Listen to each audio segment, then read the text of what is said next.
Welcome to the Life Begins at Midlife podcast, where we pop the champagne to celebrate the unexplored joys and endless adventures that await us in the midlife.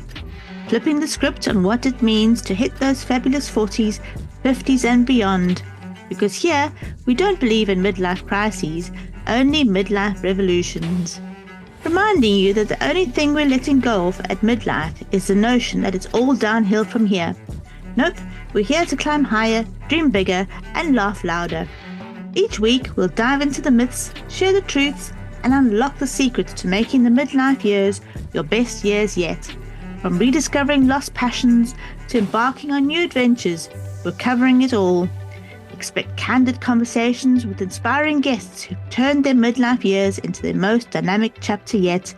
We're talking to everyone from entrepreneurs who've launched successful startups from their kitchen tables to adventurers who decided age is just a number when it comes to climbing mountains or sailing the seas.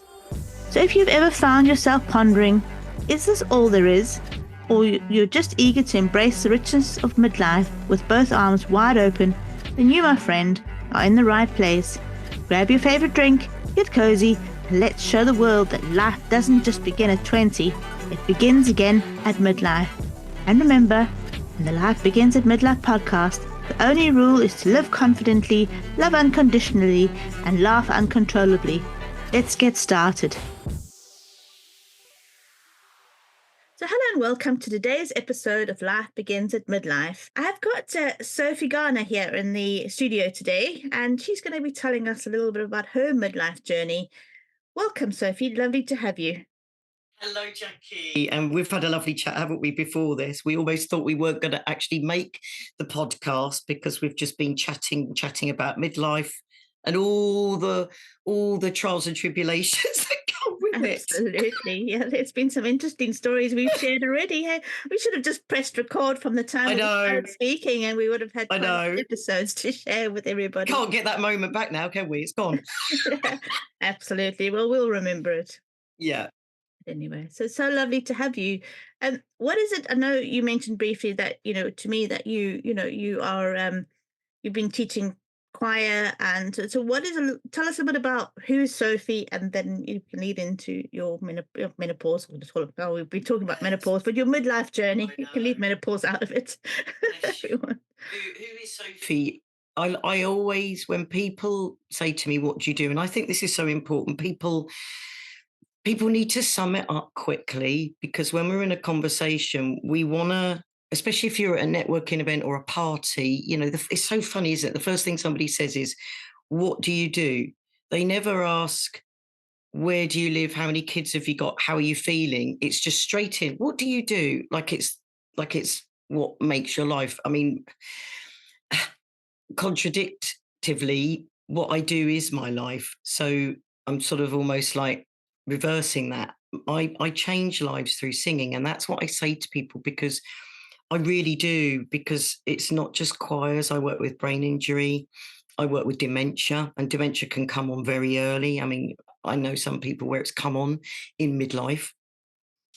And I also work with children that have been abused. I work with self-harming teenagers, and I do corporate work. So as an entrepreneur, I'll go into, high-end businesses and go in and speak or use singing as a way of kind of breaking down the hierarchy in a company so that it's a level playing field. So it's all based around mental health and confidence. And in my choirs particularly, I have a lot of women that I would say are between 40 and 70, and they all come with their different reasons. But when they arrive, the phone goes off and they are there for that hour and a half, not as a mother, a daughter, a partner, a teacher, whatever. They're there for themselves, just for the joy of singing. And it's incredible, because they literally in the moment, not multitasking, looking at a phone and worrying about something. So it's beautiful, because we don't do that now. I think we're all in a world where the phone is stuck to our bloody hand, but we're also reading something and talking to somebody else, and the brain can't cope with that. And it's been proven that we as humans, multitasking is not conducive. We cannot do 3 to 4 different things because the brain shuts down. So we don't learn that way. It's about doing one thing, and then you learn and you enjoy it more when you're doing the one thing. So I love it, because if somebody's phone goes off, everybody looks at that person, and they wouldn't do in a normal situation, but it's like the rules are the phone goes off, unless somebody's got an ill parent at home, that that's the rule, the phone stays on. So I love it. Singing is about so much more than just jazz hands. There's so many health benefits to singing, and I did my master's degree in singing and well-being, so I really underpin everything I do with the research that I've done, and I talk about the benefits, and some of them are really shocking, to some people. Wow, does singing really do that? Yep, that's why you feel like this and this when you leave. Absolutely. Well, I find, I often say to my partner, because he teases me if I'm singing, or if I'm humming, or put some music on. Sometimes he says, "Well, are you feeling all right?" And I'm like, "Well, you need to be worried if I'm not singing, or if I'm not humming, Yeah, or if I'm not playing music. That's when you need to worry, because I know that when I stop yeah. playing music, I stop playing the piano, I stop listening to music, then I know for myself, I need to think, what's going on? There's something not right here, because Absolutely. that's my benchmark. And Because you've lost the joy for it. So how often do you play piano? not as much at the moment as I'd like to, but yeah, it's actually behind me here. Oh my But goodness. And do you accompany yourself and sing? Will you sit there and do a Joni Mitchell and literally, will you mm, sing and if there's nobody else in the house, then maybe I would. But if I'm on my own, or if there's other people in the house, then no, I won't be singing. I'll be singing in my head, but I'll be playing the piano. And but I enjoy it, and I like drumming as well, as in djembe drumming and shamanic Oh, drumming and that sort of thing. So, fantastic. Are you part of do you go to a drumming group? yes, when I've got time on a Sunday Brilliant. afternoon, I do go to that as well. So. Do you know, it's so I'm in the middle of my training to be a sound healer, and Oh I've wow! yeah, I bought my first sound bowl, beautiful Tibetan bowl with all different metals, when I was 20, and I've owned this bowl, and I knew it would be my calling, Jackie. And I qualify in September, and Wow. I've spent an absolute fortune on instruments. I've got my shamanic drum, which when you beat it, it's like boom, boom, and you really feel Yes, it in your heart, absolutely. and you just go into like a trance state. And I've got my crystal bowls, and I've got my tuning forks, and there's something really visceral, isn't there, about the drum, and it feels very feminine. When I don't know if your drum circle's a mixture of men and women, but there's something quite tribal, and there's a book about the early shamanic women that drummed, Yeah, and it's so interesting finding out about that. But it almost becomes hallucinogenic, because you get into this rhythm and you lose yourself, don't you? It's just, absolutely. I love it. I can't wait to start running my sound baths. Yeah. And the group that I'm part of, we end up having a good laugh and a good, you know, chat and that in between, all the chants and the things that we do. But it's it's my mental health. It's cheaper than therapy. Absolutely.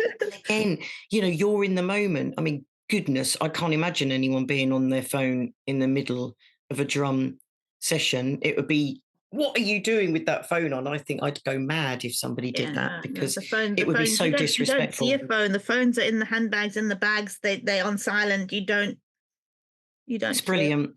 And it's that collective, isn't it? A Absolutely, drum the energy is circle. just amazing. Yeah, And in the you're room that all we have it, connecting. they've got the gongs as well, where they normally do sound baths and that. So Lovely. the drumming then vibrates off, even though they're not playing the Oh gongs. my It all God. vibrates off that, and it's just an absolutely amazing experience to be part of. So it's Sound is so powerful, and we all vibrate at certain hertz, and so everything has a vibration and a frequency. So to have the addition of the gongs, which are so expensive, I really want a gong, but a really good one's about 2.5 grand. yeah. Oh well, Rome wasn't built in a day. Eh? Neither were gongs. No, but yeah, you're on your way with all your crystal bowls and your Yeah, books and all that. So you can only build from yeah, there, and that'll absolutely. be Yeah. amazing. But yeah, I do know that the if you are feeling low and you put some music on, or you take your drum out or anything like that, it definitely does help lift your mood. It might not make you feel like you want to skip and dance and go and sing in the rain sort of thing, but it does lift you up that little bit more to think, okay, well, right, I can do this, and then you can build onto that. Absolutely. For instance, one of the loveliest things I found out was that when you sing as a collective in a choir, your heart rates match up. Everybody's heart rates match up, and I mean, if that isn't love, My goodness. isn't that beautiful? Because you're all Amazing. breathing at the same time, and your heart rate will match up depending on the song that you're singing. And what we listen to has an effect on us. For instance, there's been some research behind men that listen to fast music in their car and how it increases the risk of accidents, and our heart rate goes up. So our blood pressure has the risk of, increasing. And slower music, of course, is going to settle and calm us, and our breathing is less anxious. So music is very, very powerful. Absolutely. And that's why, I know I can tell what mood I'm in by the choice of music that I'm choosing to listen to, because I like a wide, genre of music. It's not Yeah. just, some people say, oh, I only like X. And I'm like, but that's just Really? You're boring. missing out. You're missing out. Exactly. Yeah. There's just so much. I mean, there's probably about, maybe two things I might not really enjoy, but, most of it, it's like, oh, bring it on. It's just, I Yeah, really it's enjoy it. good and bad in so many different styles, and you make a really valid point about we listen to certain things for certain occasions. When you go in restaurants, if you go into a high class restaurant, it's normally jazz playing. If you go into a bar, it's going to be something a bit more funky. That there's the old thing about lift music. It's instrumental, and so their music is used for different situations to cause an effect. You wouldn't have, like, I love drum and bass, but you wouldn't have hardcore drum and bass in, say, Claridge's or the Savoy for afternoon No, tea. no. But then again, if you're going into a grocery shop, for example, different times of the day, they'll play different types of music because they're wanting, if you're going in there sort of just after work, they're wanting you to have that buzz. So you grab all the things off the shelf quickly and Absolutely. dart out the door. Yes. Going on Yeah. Sunday morning and you're wanting to have more of a leisurely shop, they'll play a bit more leisurely music so that keeps you in the shop longer. It's all Absolutely. just, and we don't even realize, Psychology. yeah, we Yeah. don't It's realize. all subliminal and it's happening subconsciously. It's very Absolutely. powerful. But then, and this is really unusual, we've also I've looked at research that shows that sometimes when we're feeling down, we might listen to really emotional, melancholy songs as opposed to uplifting. But that can be uplifting. So listening to slow songs when you're depressed won't necessarily make you more depressed. So it's a black art. It's alchemy music. I think there are certain songs where it will get to a certain point. So, for instance, if we take Vaughan Williams, Lark Ascending, there are certain points in that where it's like, and people will feel a certain way at a certain point in the song. What's making that happen? Is it the strings? Is it the chord changes? It's this dark art. And I find that fascinating.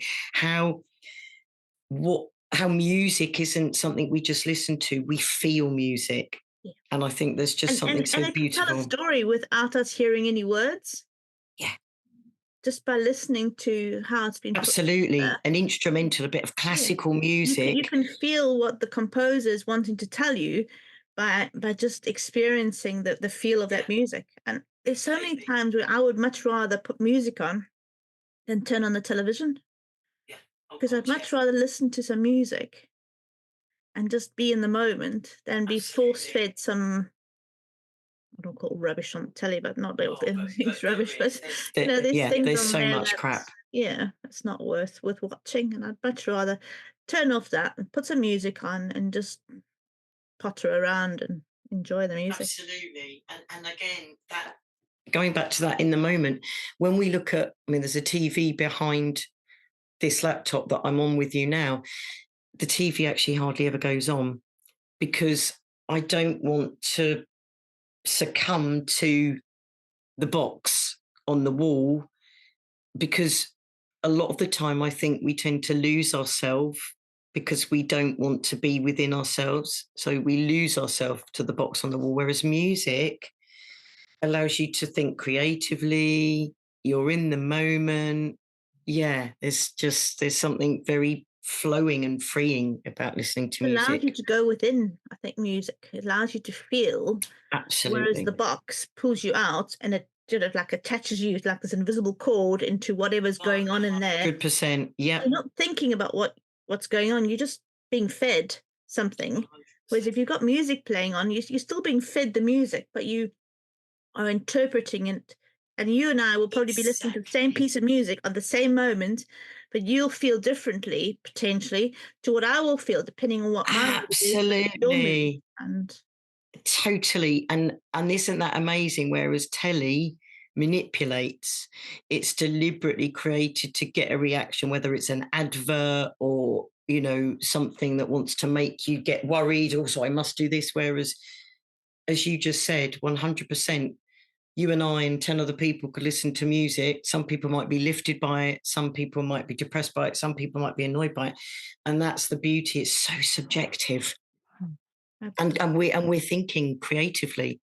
And this is something I feel really passionate about, is the fact that we are all creative. Creativity is in so many different things. And that's what my third book was about. Reawakening the inner creative. I wrote it for midlife women who feel like they've lost that inner child that was free and created and jumped in muddy puddles. And dare I say something I do, trolleying. I will get on a trolley in the supermarket and do a run, and then I haven't been told off yet, Jackie. And I call it trolleying. And I even wrote a bit about it in my book. Go and do some trolleying. Well, there you go. We'll have to get T-shirts made. Trolleying. I know. I really would love it if I was in the supermarket and another woman was doing it, because we could have a race. Yeah. Those flash mobs, I've often thought, wouldn't it be fun to be able to just all of a sudden, there's a groovy piece of music on, just all of a sudden start doing a bit of a flash mob in the middle of the shop. Oh, we are planning that. I'm not going to say the date, because in case anybody in the area that we're going to do it is listening, but we're planning a flash mob in July in a town centre, and all my choir members will pretend to be shopping in little huddles, and then all of a sudden we're all going to just gather. I cannot wait. Oh, that sounds exciting. I know, I've often thought, you're walking in the shops and there's this nice piece of music and you find your body starts moving to the music. Yes. I could just start picking out into a dance. Do you know what though, Jackie? If you did it, and this ties into, there was this has been done quite a few times. Did you ever see the video of the man that starts laughing on the tube? No. And then everyone in the tube starts laughing. He's got this brilliant laugh, and the person next to him starts laughing because he's laughing. The whole carriage starts laughing, and it just becomes infectious. And I've also seen it. There's a video of this lovely little old lady. I don't know where it is, but there's a DJ and she starts getting really groovy. And then all these people in their 20s and 30s start dancing with this little old lady. All of a sudden, there's a massive crowd and it becomes like a club. And everybody, and I was just like, that little lady started that. It's Absolutely. Infectious. Yeah. A bit like when you're at a party and it's like, who's going to be first up on the dance floor? The classic. No one wants to dance now. No, I know. And I've been on so many weddings where I'm on stage with my band. I mean, I've literally done nearly like 3,000 weddings in my entire career of 35 years. And I'm looking and we're all on stage thinking, for God's sake, somebody get on the dance floor. We're playing to nobody. And then someone will get up and all of a sudden they're like ants towards, a cake. They all just literally come on the floor because they're waiting for that person You to almost begin. need to It's hire funny. someone who's the dance starter. Yeah, they just come with the band and they just Yeah. go on the floor What and do you do? start. I'm the dance starter. Not the fire starter, the dance starter. Absolutely. Brilliant. I love that. Course. So yeah, Brilliant. going back to the being creative side of things, I know I used to run art, scrapbooking classes for adults way back when scrapbooking was trendy, Brilliant. and so many people would come to me and say, "Oh, I'm not creative," and I'd be like, "Come on, just take some paper, take some photographs, and let's just see." By the end of those 3 hours, they were like, "Wow, I've Yeah. done this." I said, "Well, there you go. It just shows you it's deep down Beautiful. inside. You've just put so many layers of your shoulds, coulds, woulds, and beliefs that everybody else has told you all your life. Yeah. Just let that out, and just there are no rules. Just do what feels right." Absolutely. I love scrapbooking. I've got a craft room. It's my office stroke craft room, and I've got boxes of pens, stickers, decoupage, sheet music that I will use, and old book pages that I will tear, stamps. And you're smiling because I know you get it. And I love it. So for me, aside from singing, that's how I lose myself. I will go and I'll create a card for somebody, or I'll make a bookmark and put lace on it and a ribbon through it. And I love it because I'm in the moment and I don't know what's going to happen on that page. I'll put some music on and it just flows, and I'll be in there hours. And then, my partner Paul will go, we need to eat. And it'll be, how long have I been doing this? And it's lovely. And we are all creatives because when we get up and decide what we're going to wear in the morning, that's a creative decision. When we go and cook something, but we decide to add in something that we haven't done before, a herb, that's being creative. Going to the supermarket and deciding, oh, actually, I'm going to do that with that tonight. That's being creative. Decorating your living room and deciding on the cushions or the candles is being creative. And I think people are so hung up, they think it's dancing, singing, art, sewing, crafting, cooking. It's not. It's allowing you to be in the moment and going, I'm going to have a go at this. And creativity is about not knowing what's going to happen. That's the point. It's a new idea that you go, I'm going to put this down.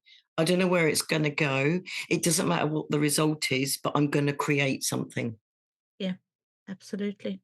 And just enjoy the process. That's the thing, and see what unfolds, and not have a The process. predetermined agenda that it has to look a certain way. It's like, oh, it doesn't have to. No. And it's yours. And that's the other thing. It belongs to you. It's the virgin piece of artwork. Just like, so when I get, whether it's adults or my brain injury clients or teenagers that have been self-harming, when I get them to write a song, I go, this is your song. You're not doing a version of someone else's. So there is no right and wrong. It's your song. You've created it. Absolutely. Belongs to you. And there's so much power in that. Yeah. I've written this song, it's mine, and I'm the first to sing it. So anyone else that does it, they're covering it. So bloody Absolutely. powerful, Jackie. It's their gift to the world as well. To their bit of energy. They can share with the rest of the world. Absolutely. Yeah. It's Amazing. as John Cleese once said, put a load of actors in the room and get them to play, and you'll see something like you'll get results quickly. Just let them unfold and work together. That's it. And that's where the greatest creativity comes. If you want problems to be solved, you need to create the space for people to be able to think out the box. Absolutely. Yeah, don't put them around a table. Gone are the days where it's, right, we're going to have a board meeting. I want you to come up with some ideas right now in the next hour and a half. That doesn't work. It might happen in the bath.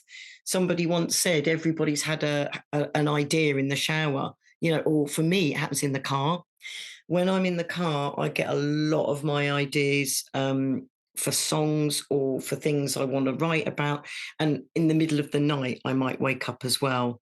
And it just happens when you least expect it. And I sometimes have to pull over and go, oh my God, I've got an idea for a new workshop. And I will either write it down or I'll have to speak it to my phone before it's gone and then carry on driving. That's it. But it's because you're not forcing it. As soon as you sit down and say something will come out of my brain right this minute, it's probably not going to be coming. Or if it does, it won't be the best piece of work that you've got to offer. Exactly, which is why so many writers will go, it's taken me a year to write this novel, because they'll have days where it's like, and the waste paper bin, the old visual of the waste paper bin, just having screwed up paper. A writer's life can be really difficult. I don't write fiction. I've written journals and books for kids and for adults, but it must be really difficult to write something where you're literally creating everything, fictional.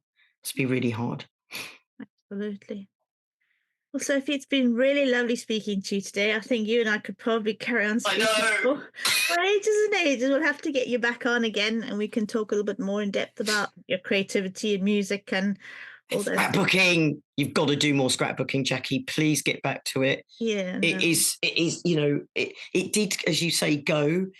And then loads of people are scrapbooking now. Gosh, if you go on Instagram, there are so many people scrapbooking. Yeah, and they're even offering packages. They're selling boxes of scrapbooking packages. Yeah, Jackie, get back to it. I've still got a lot of stuff myself. But good, get back to it. Creativity is alive and well in all of us. Absolutely. But yeah, been lovely having you. Thank you, Jackie. Speak to you again soon. Lovely. Take care.